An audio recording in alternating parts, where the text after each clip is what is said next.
অবসর ভেঙে টি-20তে ফিরতে পারেন কোহলি, তবে তাতে একটি শর্ত চাপিয়ে দিয়েছেন ভারতের সাবেক এই অধিনায়ক। 2018 অলিম্পিকে ভারত যদি ফাইনালে উঠতে পারে তাহলে সেই একটি ম্যাচের জন্যই অবসর ভেঙে ফিরতে পারেন তিনি। কোহলি বলেন, যদি ভারত 2028 অলিম্পিকের ফাইনালে উঠতে পারে তাহলে হয়তো আমি একটা ম্যাচের জন্য অবসর ভেঙে ফিরতে পারি। অলিম্পিকের পদক গলায় ঝোলালে দারুণ একটা ব্যাপার হবে।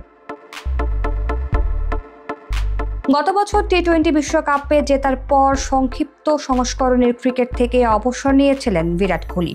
টি-20 থেকে অবসর নিলেও টেস্ট ও ওয়ানডে ক্রিকেটে খেলেছেন কোহলি। তবে সেই দুটি ফরম্যাট থেকে অবসর নেওয়ার পর কি করবেন তা এখনো ভাবেননি। এদিন কোহলি বলেন, আমি সত্যি জানি না অবসরের পর কি করব। সম্প্রতি আমার এক সতীর্থ এই প্রশ্ন করেছে, আমিও এই একই উত্তর দিয়েছিলাম, হয়তো খুব ঘুরতে পারি সে সময়ে।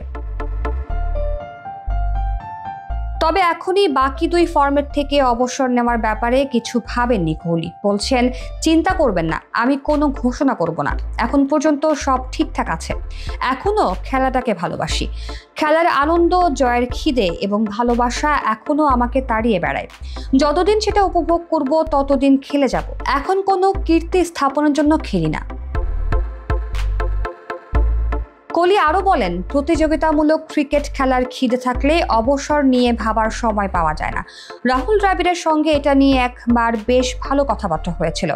ও আমাকে বলেছিল সবসময় নিজের সঙ্গে যোগাযোগ রাখতে, জীবনে কোন পর্যায়ে রয়েছি সেটা নিয়ে বেশি করে ভাবতে, কারণ অবসর কবে নেব এই প্রশ্নের উত্তর পাওয়া সহজ কাজ নয়।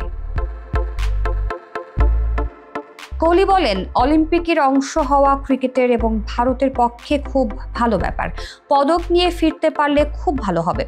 IPL এর অনেক ভূমিকা রয়েছে এতে। এখন আমরা অলিম্পিকেও খেলতে পারবো। কিছু উঠতি ক্রিকেটারের কাছে এটা দারুণ সুযোগ।